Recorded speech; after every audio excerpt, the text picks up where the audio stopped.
Il est homme de Dieu, pasteur prophète depuis une trentaine d'années. Son église s'étend bien sûr de la Côte d'Ivoire aux États-Unis en passant bien sûr par l'Europe. Il est patron de la maison charismatique de la Seconde Gloire. Nous avons grand plaisir de l'avoir, le prophète Féa, béni de Dieu, que nous recevons beaucoup de plaisir. Bonjour prophète. Bonjour Thierry. Bienvenue. Merci. Vous asseyez carrément au milieu, voilà. Avec vous, j'ai dit, sans aucune autre transition, on va parler de la Pentecôte. Ouais. Voilà. Alors, prophète, la Pentecôte. Bonjour. On dit la répétition est pédagogique. Bien sûr. Permettez que nous soyons très pédagogues ce matin, donc on va répéter cela. C'est quoi la Pentecôte? La Pentecôte, c'est la fête pour les chrétiens où on célèbre la venue du Saint-Esprit sous la forme de langue de feu. Ce qui a introduit l'Église. Donc, la Pentecôte est l'événement spirituel qui a introduit l'Église de Jésus-Christ sur la terre. Bien sûr. Alors, le thème aussi de cette mission, je l'ai dit, c'est Saint-Esprit, origine et manifestation. Alors, on parle de la Pentecôte, on parle du Saint-Esprit. Quand on parle du Saint-Esprit, de quoi parle-t-on exactement pour encore approfondir nos connaissances sur ce sujet? Bon, les gens parlent souvent du Saint-Esprit comme une manifestation, une puissance. Oui. Non. Le Saint-Esprit, c'est le Saint-Esprit qui a créé. Parce que le Saint-Esprit est Dieu. Donc, le Dieu n'a pas d'origine, donc le Saint-Esprit n'a pas d'origine. Donc, on ne doit pas situer la Pentecôte comme l'origine du Saint-Esprit. Donc, le Saint-Esprit n'est pas venu à la Pentecôte. Il existe depuis le commencement. Il existe avant le commencement. Et il sera là après la fin. Parce que le Saint-Esprit est Dieu. Donc, il y a Dieu le Père, il y a Dieu le Fils, il y a Dieu le Saint-Esprit. Bien sûr. Alors, nous, on n'est pas experts, on n'est pas personne à viser autorisée pour se plonger carrément et totalement dans ce sujet. Donc, quand on parle de depuis le commencement, que ce soit Nouveau Testament ou Ancien Testament, le Saint-Esprit existe depuis. Toujours.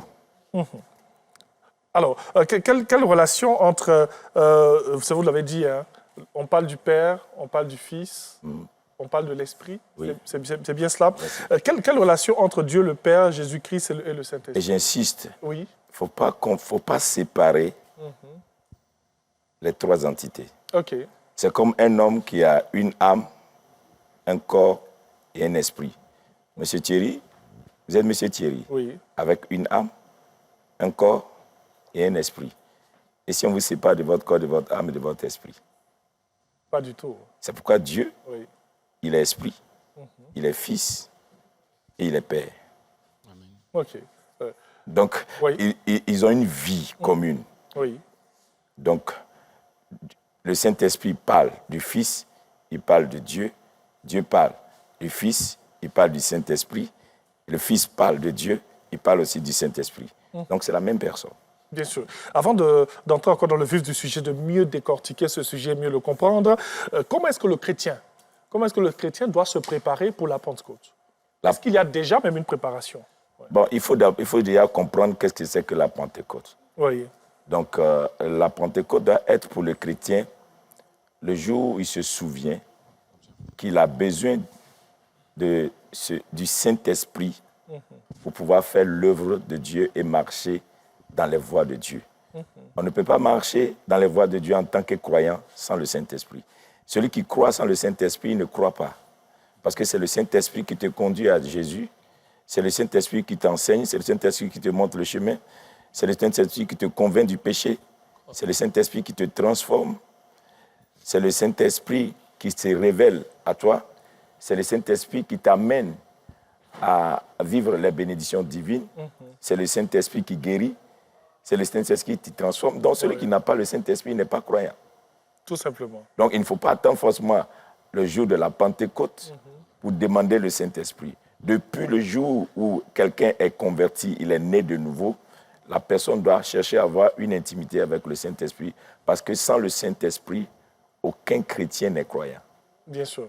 Donc il y a cette préparation au préalable. Oui, depuis que tu as accepté le Seigneur comme ton Seigneur et ton Sauveur, c'est le Saint-Esprit qui a activé ce salut. Vous savez, on a l'impression que nous venons à Dieu nous-mêmes. Non, c'est Dieu qui nous appelle. Donc personne n'est devenu croyant lui-même. C'est la force surnaturelle qui a appelé la personne à croire. Donc le jour où tu as accepté le Seigneur, c'est la conviction par le Saint-Esprit qui t'a donné. Tu ne vas pas à l'église, mais le Saint-Esprit t'a convaincu. Vous savez qu'il y a des gens qui peuvent être dans les bars, qui peuvent être dans les endroits où on n'accepte pas, mais le Saint-Esprit peut aller jusque-là, les convaincre d'aller à l'église. Oui. Il y a des gens que aucun pasteur n'a évangélisé. Le Saint-Esprit leur a dit, va à l'église. Il y a des gens dans leur sommeil, on leur a dit, lève-toi aujourd'hui, va dans telle église. Ça veut dire que le Saint-Esprit évangélise. En dehors même des pasteurs et de tout, le Saint-Esprit évangélise. Donc le Saint-Esprit est très important pour un croyant. Et le croyant doit mettre le Saint-Esprit dans sa vie de tous les jours. La première personne que le Saint-Esprit et que le croyant doit chercher à connaître dans la Trinité, oui, c'est le Saint-Esprit. Celui qui a le Saint-Esprit connaît mieux Dieu, connaît mieux Jésus. Et celui qui n'a pas le Saint-Esprit peut aller vers le faux Jésus, peut être égaré du chemin de Dieu. Donc tu ne connaîtras pas la vérité si tu n'as pas le Saint-Esprit, car c'est le Saint-Esprit qui nous conduit dans la vérité. Vous me faites une ouverture avec ce que vous êtes en train de dire. Comment cet appel se manifeste? Vous avez parlé d'appel tout à l'heure. Oui. C'est Dieu qui nous appelle, c'est l'Esprit qui nous appelle. Comment cela se manifeste très souvent? Parce on voit plein d'exemples. Hein? Vous êtes homme de Dieu. Oui. Comment cela peut se manifester? Ce n'est pas une conviction. OK. Vous savez, la Bible dit que l'Esprit témoigne de ce que nous sommes enfants de Dieu. Tout esprit. Donc là, vous êtes là tout à l'heure, M. Thierry. Si le Saint-Esprit vous appelle à quelque chose, il va mettre la conviction dans votre cœur. Maintenant, il peut amener quelqu'un à vous parler et ça devient un deuxième témoignage. Vous rassurez que ce que vous avez entendu vient de lui. Donc, il envoie son serviteur ou bien sa servante pour vous dire que ce que vous avez entendu, bien la conviction, ce que vous ressentez là, ça vient de lui. Et donc, c'est une confirmation. Ce qui veut dire, en grande partie, souvent, ce qui vient des autres est une confirmation de ce que vous avez déjà reçu. En grande partie. Tout simplement. Même les prophéties dont on parle, des prophéties, oui, les prophéties, Dieu, par exemple, si on parle de la Côte d'Ivoire, Dieu a créé la Côte d'Ivoire, Dieu a un destin pour la Côte d'Ivoire, Dieu a un projet pour la Côte d'Ivoire, Dieu a un plan pour la Côte d'Ivoire. Si quelqu'un vient révéler quelque chose sur la Côte d'Ivoire, ça ne vient pas de la personne.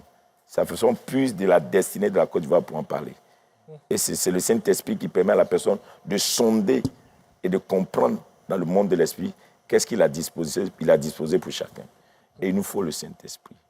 Et le Saint-Esprit n'est pas que pour les chrétiens. Okay. Le Saint-Esprit va jusqu'au-delà des chrétiens. Il est pour tout le monde. Il est pour tout le monde. Vous voyez, par exemple, quand on parle de Pharaon, Pharaon fait un songe que Joseph a interprété. Pharaon adore un autre Dieu. Mais pourquoi Joseph interprète son songe? Ça veut dire que le songe qu'il a fait est un songe qui est de l'Esprit de Dieu. Et lui, il a interprété. Vous voyez un peu? Daniel, le roi, a fait des songes. Et Daniel l'a interprété. Dieu lui a révélé l'interprétation. Donc, Dieu, le Saint-Esprit peut aller même parler aux gens qui ne sont pas à l'église et leur révéler des choses et les convaincre de poser certaines actions. Ils ne font pas forcément à l'église, mais le Saint-Esprit va au-delà de l'église. J'allais parler dans ma prochaine question de la manifestation du Saint-Esprit. Oui. Donc déjà, on retient que c'est pour tout le monde, bien sûr, parce que Dieu, il est pour tout le monde. Comment pour le citoyen lambda, le chrétien lambda ou le non-chrétien, comment cela peut se manifester dans sa vie de tous les jours? Bon, ce qui est logique, on a dit que si tu acceptes le Seigneur Jésus comme ton Seigneur et Sauveur, tu te baptises. Quand tu te baptises, maintenant, on doit prier pour toi pour que tu reçoives le Saint-Esprit. Oui. Mais il y a des gens qui reçoivent le Saint-Esprit avant le baptême. Okay. Donc, on peut les baptiser automatiquement une fois qu'ils ont reçu le Saint-Esprit. Maintenant, il faut avoir cru, c'est-à-dire accepter le Seigneur comme ton Seigneur et ton Sauveur. Là, ça, c'est le cadre des chrétiens. Maintenant, quand quelqu'un n'est pas chrétien, c'est que Dieu va pousser la personne dans un environnement où se trouve quelqu'un qui manifeste le Saint-Esprit. Et c'est là que ça va toucher la personne. Le cas de Saoul. La Bible dit que Saoul, on l'a oint, il s'est retrouvé au milieu des prophètes. L'Esprit l'a saisi, il a prophétisé comme les prophètes. Donc c'est parce qu'il s'est retrouvé au milieu des prophètes que l'Esprit l'a saisi et il a prophétisé comme les prophètes. Donc, si vous pouvez avoir le Saint-Esprit, à un certain niveau, il faut être dans l'environnement de quelqu'un qui est intime au Saint-Esprit, qui connaît la personne du Saint-Esprit, qui pratique le Saint-Esprit pour te communiquer aussi le Saint-Esprit. Par imposition de main, on peut recevoir le Saint-Esprit. Okay. Oui. Par la prière, on peut recevoir le Saint-Esprit. Et la Bible dit que Jésus est venu nous baptiser du Saint-Esprit et de feu. Jean-Baptiste nous a baptisé d'eau. Mais Jésus, lui, il est venu baptiser du Saint-Esprit et de feu. Donc, le Saint-Esprit, il y a le feu du Saint-Esprit, il y a le Saint-Esprit lui-même. Alors, quand ce Saint-Esprit, ce feu, se manifeste, est-ce que ce que nous voyons dans les églises, généralement les gens qui tombent, les gens qui pleurent, les gens qui crient, c'est ça aussi la manifestation du Saint-Esprit sur ces personnes-là? Bon, permettez la question. Oui, oui, parce que, je vais répondre pour aider oui. Et en même temps veiller sur la sécurité de l'Église. OK. Il se trouve qu'il y a beaucoup d'émotions des fois. OK. Mais en même temps, on ne peut pas gérer Dieu. On ne peut pas contrôler Dieu. On ne peut pas cadrer Dieu. Ce qu'on fait, c'est qu'on vit Dieu. Donc, dans la manifestation, le Saint-Esprit est tombé sur des gens et ces personnes s'écroulent. Si ça arrive. Okay. Le Saint-Esprit fait saisir des gens. Puisque la Bible dit, par exemple, Marie, le Saint-Esprit l'a couvert. Le Saint-Esprit saisit d'autres personnes. Le Saint-Esprit transporte d'autres personnes. Tu vois? Le Saint-Esprit est capable de prendre des gens d'un niveau à un autre niveau. Donc, il peut y avoir plusieurs manifestations dans la chose. Maintenant, c'est de discerner quand il y a des démons dans la vie de quelqu'un, que le Saint-Esprit rentre, la personne peut être beaucoup agitée. Parce qu'il y a un esprit qui va à la rencontre d'un autre esprit. Donc, ça cause des agitations. Si on fait la démologie, on chasse l'esprit et que le Saint-Esprit vient prendre le contrôle, alors la personne est apaisée. Parce que le Saint-Esprit a une douceur. Okay. C'est une des natures du Saint-Esprit. Le Saint-Esprit n'a pas de violence, c'est une douceur. Le Saint-Esprit a la douceur. Donc, dans la manifestation du Saint-Esprit, on doit voir la douceur, beaucoup plus. Tout simplement. Oui. Ce que moi je retiens là, c'est qu'on ne peut pas contrôler Dieu. J'aime bien cette phrase. Merci beaucoup, prophète. Il est avec nous. Bon, avant de bondir sur ça, oui. On parle de l'Église. Oui. Je disais que c'est à la Pentecôte que l'Église est née. Oui. Donc, la Pentecôte symbolise la naissance de l'Église de Jésus-Christ. Alors, c'est le Saint-Esprit qui est le patron de l'Église. Par exemple, tout à l'heure, tu me présentais, tu as dit, le patron des églises, aucun pasteur, aucun évêque, aucun prêtre n'est patron d'une église.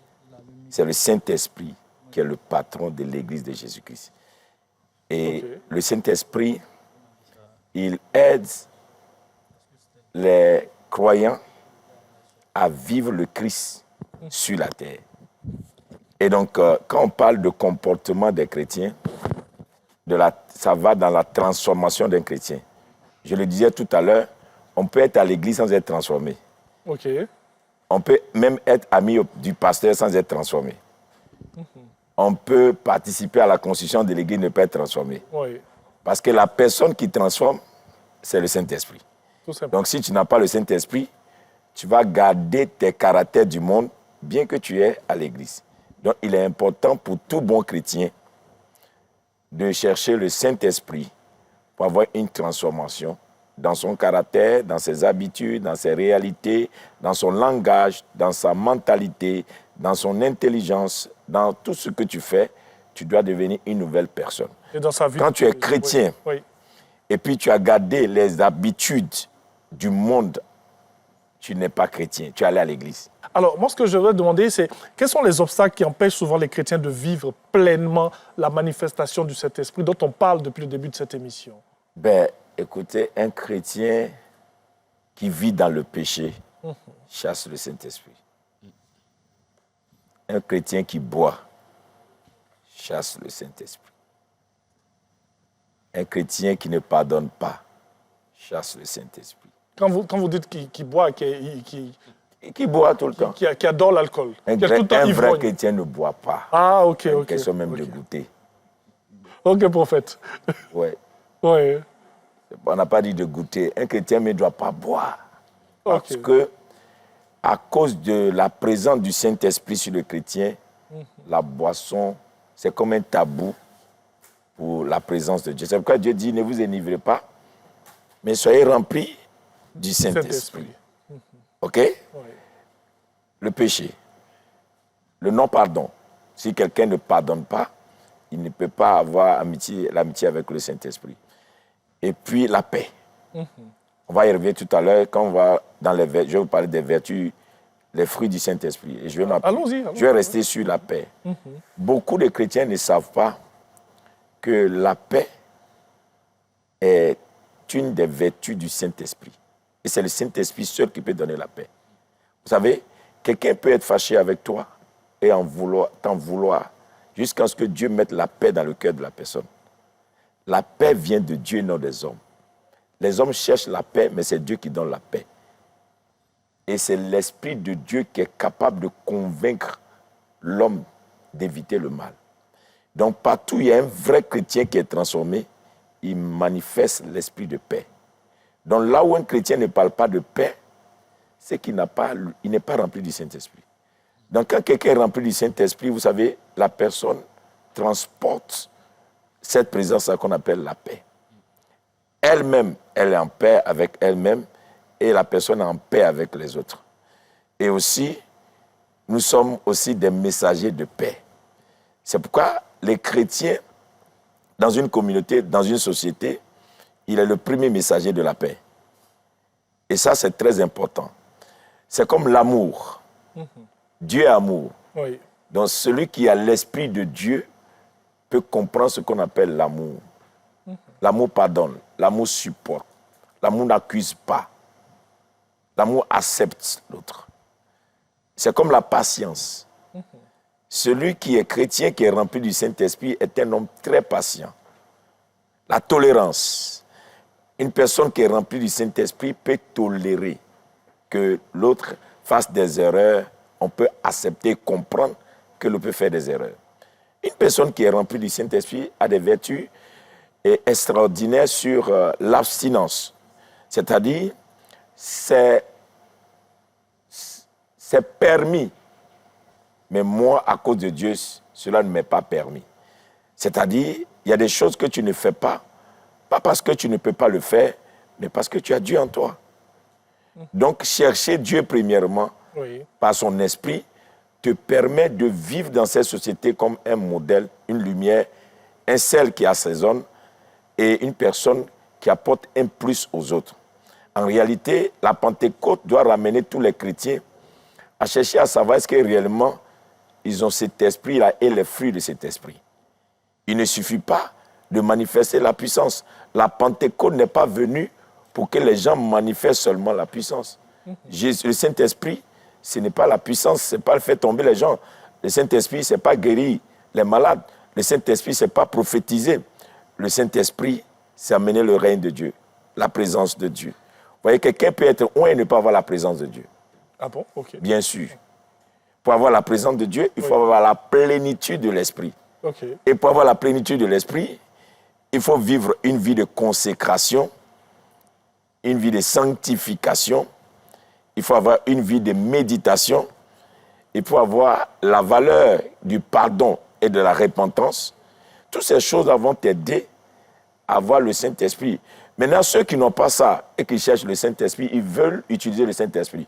Ils ne veulent pas se laisser utiliser par le Saint-Esprit. Il y a deux différences. Il y a des gens qui cherchent le Saint-Esprit pour l'utiliser pour avoir des choses, pour avoir un nom, pour qu'on les connaisse, pour qu'on les voit comme ils sont puissants, pour qu'on voit que... Voilà. C'est ceux-là, ils utilisent le Saint-Esprit. Mais il y a des gens, ils cherchent le Saint-Esprit parce qu'ils veulent découvrir Dieu.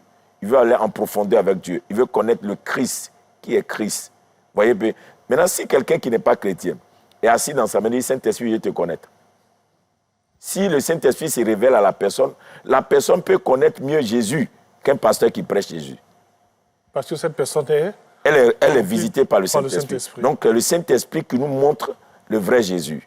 Tellement il y a des faux Jésus aujourd'hui, que celui qui n'a pas le Saint-Esprit, il ne peut pas connaître le vrai Jésus. Oui. Bon, vous me faites une ouverture qui me plaît bien, parce que ma prochaine question, c'était surtout sur ce mot que vous avez prononcé, prophétie. Oui. Vous avez dit que le Saint-Esprit n'est pas lié aux prophéties, à faire tomber les gens et tout. Moi, je vais vous demander comment reconnaître les fausses prophéties ou les fausses manifestations. Il y a un don du Saint-Esprit qu'on appelle le discernement des esprits. OK.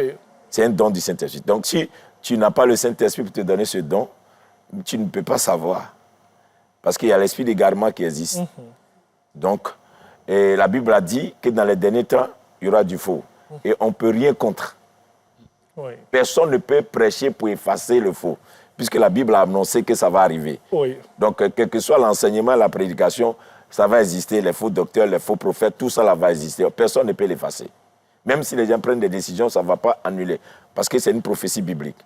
Elle doit arriver. Maintenant, quand tu vis dans les temps de cette prophétie biblique, comment tu vis ta vie chrétienne? Pour avoir le discernement. Et le discernement te permet de savoir que ça, ce n'est pas l'Esprit de Dieu qui parle. Vous savez, au temps des apôtres, la Bible a dit qu'il y a une femme qui prophétisait, qui faisait les éloges des apôtres. Et l'apôtre Paul lui a dit, toi, Python, tais-toi. Ce qu'elle disait semblait être quelque chose de vrai. Mais c'est un esprit de Python qui était derrière. Ça veut dire, on peut dire de bonnes choses, de belles choses, vous entendez, mais ça, quand ça ne vient pas du Saint-Esprit, ça ne donne pas de résultat. La prophétie qui s'accomplit, c'est elle qui vient du Saint-Esprit. Mais la prophétie qui t'encourage, qui t'amène peut-être à être fortifié, cette prophétie-là, il faut faire très attention parce que ce ne sont pas tes efforts qui font que la prophétie s'accomplit, c'est le Saint-Esprit qui accomplit la prophétie. Donc si tu n'es pas rempli du Saint-Esprit et que tu t'en vas prophétiser, oubliez, je prends un point, l'esprit humain prophétise. Il y a l'esprit humain, il y a l'esprit de Dieu. Donc quand tu es né, Dieu t'a donné un esprit humain. Donc ceux qui créent des bateaux sans être remplis du Saint-Esprit, ils ont l'esprit humain. Ceux qui rêvent sans aller à l'église, ils ont l'esprit humain. Donc cet esprit humain peut parler à quelqu'un, peut instruire quelqu'un. Quand tu vas à l'école et puis on te dit, tu apprends, et puis tu enregistres là. C'est l'esprit humain, l'intelligence de l'esprit humain. Donc les gens confondent des fois la manifestation de l'esprit humain et à l'esprit de Dieu. Donc ils n'ont plus besoin de chercher l'esprit de Dieu. Alors que la constance, l'engagement, les années que tu as fait dedans, les prières, le jeûne, le temps de méditation, la Bible, la connaissance de la Bible et la sanctification, toutes ces choses vont t'aider maintenant à être intime au Saint-Esprit et tu vas connaître la personne du Saint-Esprit et non les œuvres du Saint-Esprit. Il faut connaître la personne du Saint-Esprit pour aller loin et non chercher à vivre les œuvres d'abord. Aujourd'hui, on se voit. Si la RTI m'invite et que M. Thierry ne me connaît pas bien, il y a des choses que M. Thierry va douter. Je dis, je ne sais pas si le monsieur là, il peut... Mais si M. Thierry me connaît, M. Thierry dit, non, je crois à ce monsieur-là. Voici telle il a la capacité de temps. Donc si quelqu'un ne connaît pas bien le Saint-Esprit, la personne a une idée vague du Saint-Esprit. J'avance. Oui. Est-ce que vous savez qu'on peut utiliser le Saint-Esprit pour l'économie d'un pays, dans la politique, dans la musique comme il le fait? On peut utiliser le Saint-Esprit dans les affaires, le Saint-Esprit dans le mariage, le Saint-Esprit dans les relations fraternelles. On peut utiliser la manifestation du Saint-Esprit dans comment ça s'appelle, la transformation des sociétés. Oui. C'est pourquoi on peut se mettre à genoux seul et prier, dire Seigneur, viens au secours de la nation. Et puis Dieu vient au secours. Et le Saint-Esprit t'inspire des prières. Faites telle prière, faites telle prière, faites telle prière. Ou vous mettez-vous ici, dites telle chose, ça va arriver. Donc le Saint-Esprit est utile dans ces derniers temps. Nous avons besoin du Saint-Esprit. On ne peut pas mettre le Saint-Esprit de côté. Il faut le Saint-Esprit. Le Saint-Esprit doit venir au secours non seulement des chrétiens, mais au secours de la société. Et les chrétiens doivent prier maintenant, plus que tout. Parce qu'aujourd'hui, il y a la psychologie à l'église. Aujourd'hui, il y a des enseignements qui ne sont pas des enseignements bibliques qui sont à l'église. Aujourd'hui, il y a le coaching à l'église. Aujourd'hui, il y a le self-development qui est à l'église. Et aujourd'hui, ces choses, quand tu as le Saint-Esprit, tu n'as plus besoin de ces choses. Parce que le Saint-Esprit te conduit dans la profondeur de Jésus-Christ. Et quand tu as Jésus-Christ, tu deviens une lumière. Et quand tu as la lumière, tu éclaires les gens. Alors, c'est vrai que je vous écoute religieusement, oui, mais je suis obligé de poser ma question pour cette émission-là. À vous entendre et à comprendre tout ce que vous dites, c'est très dangereux, entre griffes, de vivre sans la direction du Saint-Esprit. Oui, non seulement, je ne vais pas dire dangereux, mais celui qui n'a pas le Saint-Esprit est mort. Si tu n'as pas le Saint-Esprit, tu es un chrétien mort. Tu vis, mais tu es mort. Oui. C'est-à-dire, tu vas un peu notre spirituellement. Spirituellement, ouais. Tu n'as pas la spiritualité. Quand on dit spiritualité, c'est esprit. Donc, comment tu peux vivre la spiritualité sans l'esprit? Donc, on ne peut pas être chrétien sans avoir le Saint-Esprit. Donc, celui qui n'a pas le Saint-Esprit, c'est un chrétien mort. C'est dangereux d'être chrétien sans le Saint-Esprit. Quand tu vas à l'église que tu n'as pas le Saint-Esprit, c'est dangereux même. Parce que, vous savez, les gens peuvent rentrer, quelqu'un peut rentrer aujourd'hui à l'église et puis dire « je suis chrétien ». Et dans les environs, il n'y a pas le Saint-Esprit, tout le monde vient s'asseoir. Un sorcier s'assoit, n'importe qui s'assoit, et puis il fait du mal aux gens. Parce que lui, il sait qu'on ne le voit pas. Il sait qu'il n'y a pas un esprit plus fort que lui pour le chasser. Donc, il va envahir l'atmosphère. Il va faire du mal aux gens. Donc, il faut le Saint-Esprit pour sécuriser même les familles chrétiennes, les églises, et que les pasteurs, même pour eux, même leur vie, même d'abord. Parce que même le pasteur qui est rempli du Saint-Esprit, il y a des choses, Dieu va lui dire, ne fais pas ça, ne va pas ici, ne touche pas à ça, ne prends pas ça. Vous savez qu'il peut arriver des fois que le Saint-Esprit vous interdit de prendre certaines offrandes. Parce qu'il y a des offrandes qui sont envoûtées pour détruire la vie des pasteurs. Si tu n'as pas le Saint-Esprit, tu vas ramasser tout et tu vas envoyer des problèmes à tes enfants, à ta femme et à ta maison. Raison pour laquelle on parle de discernement. Il faut le discernement. Le discernement est un don du Saint-Esprit. Oui. Et il faut l'avoir. Et dans ces derniers temps, moi je conseille, au lieu de beaucoup prier pour la prophétie, il faut prier pour le don du discernement. C'est le plus important. Le temps, oui, les temps sont mauvais et il faut avoir un don de discernement. Oui. Ça te permet de savoir si celui-là dit la vérité ou bien ne dit pas la vérité. Est-ce que vous savez qu'aujourd'hui, on peut créer le mensonge sur quelqu'un? Pour détruire un chrétien, les gens peuvent se lever et créer des mensonges et dire des choses qui ne sont pas vraies sur une personne. Maintenant, comment les chrétiens vont savoir qu'on dit la vérité ou bien on ment sur la personne? Il faut le discernement. Si tu n'as pas le Saint-Esprit, tu vas accuser quelqu'un cadeau. Entends, la Bible dit, ne juge pas, afin que tu ne sois pas jugé. Donc, si tu as jugé sans le Saint-Esprit, tu seras jugé. Et ça, c'est clair. Eh oui. Alors, beaucoup de personnes associent le Saint-Esprit et cette descente même du Saint-Esprit au parler en langue. Oui. Qu'en est-il exactement? Le parler en langue est une manifestation. Quand on dit une, ça veut dire qu'il y a plusieurs manifestations bien sûr. Du Saint-Esprit. Il y a ce qu'on appelle le baptême. Oui. Le parler en langue ne vient pas si tu n'as pas le baptême. Le jour où tu as le baptême du Saint-Esprit, le premier signe, c'est que tu parles en langue. Maintenant, quelqu'un peut être à l'église et ne pas avoir le baptême du Saint-Esprit. Parce qu'il faut le chercher. La Bible dit, si vous demandez le Saint-Esprit, mon Père vous le donnera. Donc ça veut dire que le Saint-Esprit, on le demande, on le cherche. Mais il y a des gens qui n'aiment pas, qui ne cherchent pas le Saint-Esprit. Oui. Ils ont accepté Jésus, ils ont été baptisés, ils sont à l'église. Là, à Saint-Esprit, ils ne sont pas dedans. Ceux-là, ils ont aussi leur vie. Vous comprenez un peu, non? Donc, il est important que quelqu'un qui est chrétien cherche le baptême du Saint-Esprit pour manifester certaines choses. Après le parler en langue, il y a des gens qui peuvent avoir le Saint-Esprit et ne pas parler en langue. En parenthèse, parler en langue. Donc on va peut-être se demander, c'est vrai que les gens savent plus ou moins, c'est quelle langue au juste? J'ai envie de quelques détails pour les gens qui nous regardent et tout. On parle en langue, on parle quelle langue? Le parler en langue est un mystère. La Bible dit que celui qui parle en langue parle à Dieu. Maintenant, quand le baptême du Saint-Esprit vient sur un chrétien ou bien un croyant, et tu peux être ici, tu ne comprends pas, bon, je prends un pays comme ça, Azerbaïdjan. Oui. Tu ne comprends pas leur ethnie. Oui. Et puis toi, tu commences à parler leur ethnie ici.